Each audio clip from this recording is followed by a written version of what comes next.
YCP party ఆ స్థాయిలో పోరాడుతున్నప్పుడు Janasena party చెందిన 21 మంది సభ్యులు కానీ తెలుగుదేశం పార్టీ సభ్యులు కానీ ఎంత బలంగా పోరాటం చేయాలి అనే అంశాన్ని పవన్ కళ్యాణ్ గారు క్వశ్చన్ చేశారు. అంటే అంబటి రాంబాబు గారు కావచ్చు, అంబటి రాంబాబు గారు ఏదైతే ప్రభుత్వం మీద పోరాటం చేసి జైలుకి వెళ్ళి బయటకు వచ్చి పూర్తిగా మనం ఆ రోజు కూడా విశ్లేషణ చేసినప్పుడు చెప్పాం, పూర్తిగా ఇది వైసీపీ పార్టీకి బలం చేకూరే అవకాశం ఉంటుంది.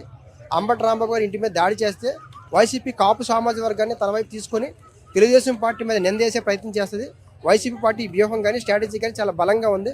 తెలుగుదేశం పార్టీ వాళ్ళు తొందరపడి దాడి చేస్తే మాత్రం నష్టం కలుగుతుందని చెప్పి ఆ రోజు మనం చెప్పాం. అదే అంశం ఈరోజు వైసీపీ పార్టీ తెలుగుదేశం పార్టీ వాళ్ళందరూ కూడా ఎప్పుడు కూడా కాపు సామాజిక వర్గం మీద దాడి చేస్తారన్న అంశాన్ని సెంటిమెంట్ని బలంగా తీసుకెళ్లే ప్రయత్నం చేశారు. దానివల్ల కొంత వాళ్ళకి వైసీపీ పార్టీకి కూడా ఇమేజ్ కూడా రావడం జరిగింది. ఇంకో అంశం ఏంటంటే అంబటి రాంబాబు గారు నాకు రాజమండ్రి జైలు అయితే ఓకే అని చెప్పారు. ఎందుకు చెప్పారు రాజమండ్రి జైలు? తూర్పుగోదావరి, పశ్చిమ గోదావరి ఈ ప్రాంతాల్లో కాపు సామాజిక వర్గం చెందిన వ్యక్తులు ఎక్కువగా ఉంటారు కాబట్టి కాపు సామాజిక వర్గానికి చెందిన అంబటి రాంబాబు గారిని హింసిస్తున్నారు ప్రభుత్వం అనే అంశం బలంగా పబ్లిక్ వెళ్ళగలిగితే గోదావరి జిల్లాలో బలంగా ఉన్న జనసేన పార్టీ డిగ్రేడ్ అయ్యే అవకాశం ఉంటుంది. అంటే జనసేన పార్టీని కాకుండా వైసీపీ పార్టీ వైపు కొంతగా న్యూట్రల్గా ఉండేవాళ్ళు ఆలోచించే విధంగా మారే అవకాశం కూడా ఉంటుంది. అందువల్లనే అంబటి రాంబాబు గారు ఆ రోజు రాజమండ్రి జైలున పర్లేదని చెప్పారు. పవన్ కళ్యాణ్ గారు ఇలా చెప్పడం వల్ల ఏమవుతుందంటే 11 మంది ఎమ్మెల్యేలు 1100 మంది ఎమ్మెల్యేలాగా పోరాడుతున్నారని చెప్పిన వ్యాఖ్యలు అది వైసీపీ పార్టీకే బలం అవుతుంది.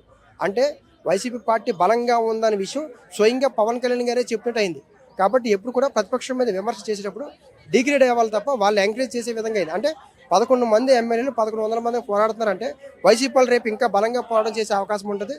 జనసేన పార్టీయే స్వయంగా వైసీపీ పార్టీ బలంగా ఉంది అని చెప్పినట్టు అయ్యింది అన్న వాతావరణం పబ్లిక్కి వెళ్ళిపోయే అవకాశాలు కూడా ఉంటాయి. పవన్ కళ్యాణ్కి ఆల్రెడీ అర్థమైపోయింది. వాళ్ళు ఎంతమంది ఒక్కరున్నా కూడా సింహం సింగల్గానే ఉంటుంది.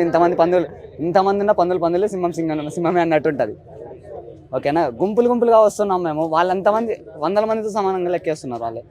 వాళ్ళకి ఎంత చేత కాదు మాట్లాడడానికి, ప్రజలకు సమస్యలు పోరాడడానికి చేత కాదు. అది పరిస్థితి. దానివల్ల వాళ్ళకి అర్థమైపోయింది మేము కూటమి, మాకు అంతమంది వచ్చినా కూడా మనం వాళ్ళని ఏం చేయలేము, వాళ్ళని టచ్ చేయలేము అన్నట్లు మాట్లాడుతున్నాడు పవన్ కళ్యాణ్. డైరెక్ట్ ఓపెన్గా చెప్పేస్తున్నాడు, మేము 100 మంది ఉన్నాము చెప్తున్నారు, 164 మంది ఉన్నాము, ఒక్కరు కూడా ఏం చేయలేకుండా ఉన్నామంటే వాళ్ళ పవర్ ఎలా ఉంటుంది అని మాట్లాడుతున్నారు. అంటే వైసీపీ నేతలు చేయాల్సినవన్నీ చేసేసి కూడా కులం వెనకాలకి వెళ్ళిపోతున్నారు అనేటివన్నీ అని కులం ముసుగులో దాక్కుంటున్నారు అని చెప్పి పవన్ కళ్యాణ్ గారు స్టేట్మెంట్ ఇచ్చిండు అసెంబ్లీలో. దీనిపై మీ స్పందన ఏంటి? అంటే ఆ విధంగానే చేస్తారు వాళ్ళు? వైసీపీ నాయకులు కార్యకర్తలు ఉన్నది ఏదున్నా కూడా మొహం మీద చెప్పేస్తారు.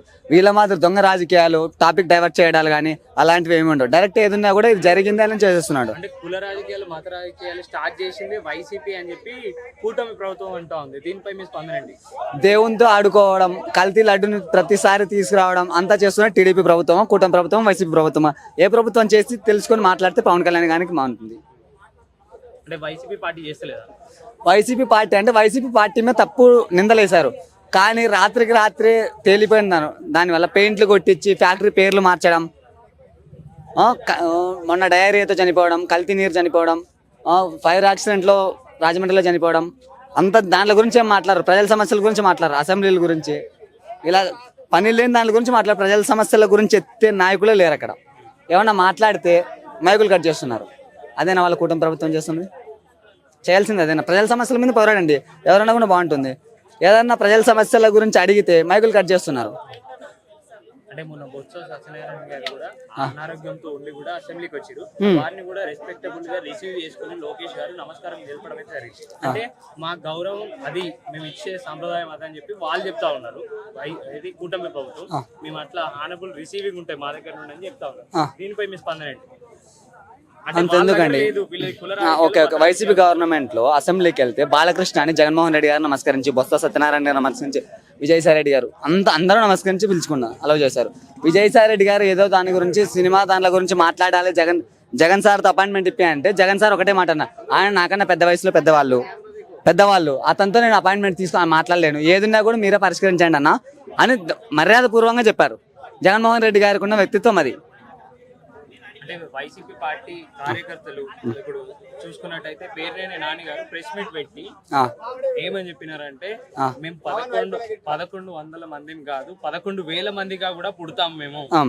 మా జోలికి వస్తే, అంటే ప్రజలకు అన్యాయం జరిగితే 11,000 మందిగా కూడా నిలబడతామని చెప్పి చెప్తా ఉన్నారు ప్రెస్ మీట్ పెట్టి పవన్ కళ్యాణ్ గారి మాటలకైతే. దీనిపై మీ అభిప్రాయం ఏంటి? చెప్తున్నా కదా, వాళ్ళ మాదిరి ఒక్కొక్కరు సింగిల్ గా ఉండరు. ఏది ఉన్నా కూడా కూటమి మాదిరి లేకోకుండా ఏ సమస్య ఉన్నా ఒక్కడే సింగిల్ గా పోరాడి మాట్లాడతాం.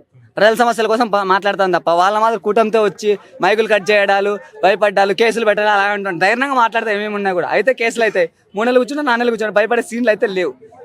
ప్రతి ఒక్క కులం నుండి ప్రతి ఒక్క మతం నుండి ఓట్ వేస్తేనే ఈ రోజు లెజిస్లేటివ్ అసెంబ్లీలో ఉన్నారు ఓకే. ఎమ్మెల్యేలందరని కూడా పవన్ కళ్యాణ్ గారు స్టేట్మెంట్ ఇచ్చారు. ఓకే. బట్ ఒక కులం ముసుగులో ఉండి అట్లా కులాలను దూషించడం కానీ కుల రాజకీయాలు పవన్ కళ్యాణ్కి అసలు రాజకీయం గురించే తెలియదండి. పవన్ కళ్యాణ్కి అసలు రాజకీయం గురించే తెలుసు, సినిమాలు దాని గురించి తెలుసు అంతే. ఏదంటే కూటమి ప్రభుత్వం వల్ల ఈవీఎం స్కాముల వల్ల గెలిచాడు, అంతకు మించి అయితే ఏం లేదు. వర్మ గారి వల్ల సీట్ త్యాగం చేశారు, గెలిచాడు. దాన్ని పవన్ కళ్యాణ్ గారు ఇండివిజువల్ గా వస్తే గెలిచే అవకాశం లేదు. అంత ఎక్కడుంది? ఇండివిజువల్ గా వచ్చి ముందు వచ్చాడు, ఏం గెలిచాడు? డిపాజిట్లు కూడా రాలే. అంతెందుకు తెలంగాణలో అంతలా ఇంతలో అంత పోటీ చేశారు. పోటీ చేసిన చోట డిపాజిట్లు కూడా రాలే. మళ్ళీ ఏం చేస్తాం? నెక్స్ట్ సీఎం అయితే పవన్ కళ్యాణ్ గారే అని చెప్పి చెప్తా ఉన్నారు. నెక్స్ట్ సీఎం పవన్ కళ్యాణ్ గారే అంటున్నారు. ఇండివిజువల్ గా వచ్చినా కూడా పవన్ కళ్యాణ్ గారే. అంటే సెంట్రల్ గవర్నమెంట్ లోకి చంద్రబాబు నాయుడు గారు వెళ్తారు, స్టేట్ గవర్నమెంట్ మాత్రం పవన్ కళ్యాణ్ గారి చేతిలో ఉంటుంది. సింగిల్ గా పోటీ చూసి మాట్లాడమనండి, అంతే. సింగిల్ గా పోటీ చేసి మాట్లాడమనండి. వస్తామని చెప్తున్నారు వాళ్ళు కూడా. వస్తామంటే ఇప్పుడు వాళ్ళే అంటున్నారు 11 మంది ఉన్న 1100 మందితో సమానమని. అదే కదా భయం. సింగిల్ గా పోటీ చేయలేకే కదా, రాలేరు. ప్రజల్లో ఆల్రెడీ వ్యతిరేకత స్టార్ట్ అయింది. అంటే 1100 మంది అని ఆ ఉద్దేశంతో అనలే. ఏదైతే కల్తీ విషయం ఉందో దాన్ని కప్పిపుచ్చడానికి 1100 మంది కూడా దానికి సపోర్టివ్ గా నిలిచారని చెప్పి ఆ పాయింట్ ఆఫ్ వ్యూ లో మాట్లాడారని చెప్పి పవన్ కళ్యాణ్ గారు అంటున్నారు. అంతేగాని వాళ్ళు ఏదో ఐక్యతగా యూనిటీ తోటి ఉన్నారని చెప్పి నేను మాట్లాడలేదని చెప్పి పవన్ కళ్యాణ్ గారు అంటున్నారు. దీనిపై మీ స్పందన? ఇంకొకసారి అడగని క్వశ్చన్ అర్థం కావట్లేదు. పవన్ కళ్యాణ్ గారు వాళ్ళ ఐక్యతతో ఉన్నారని చెప్పి చెప్తడం లేదు, వాళ్ళు తప్పును కప్పిపుచ్చుకోవడానికి 1100 మందిలో తయారవుతున్నారని చెప్పి చెప్తా ఉన్నారు. తప్పును కప్పిపుచ్చుకోవడం అనేది లేదు, ఎందుకంటే ఐక్యత అంతే. వీళ్ళ కూటమి ప్రభుత్వంలో వాళ్ళకే అయితే ఒక్కొక్క ఎమ్మెల్యే వాళ్ళే కొట్టుకుంటున్నారు. మొన్న ఎమ్మెల్యే ఏదో బోనాలకని తీసుకెళ్తే సార్ సమర్పించడానికి వెళ్తే వాళ్ళే కొట్టుకున్నారు తెలుసా. వాళ్ళు టీడీపీ ఎంపీ ఎమ్మెల్యే వాళ్ళే కొట్టుకున్నారు. వాళ్ళలోనే ఐక్యత లేదు. వీళ్ళ గురించి ఎందుకు మాట్లాడతారు వాళ్ళు? ఇంకా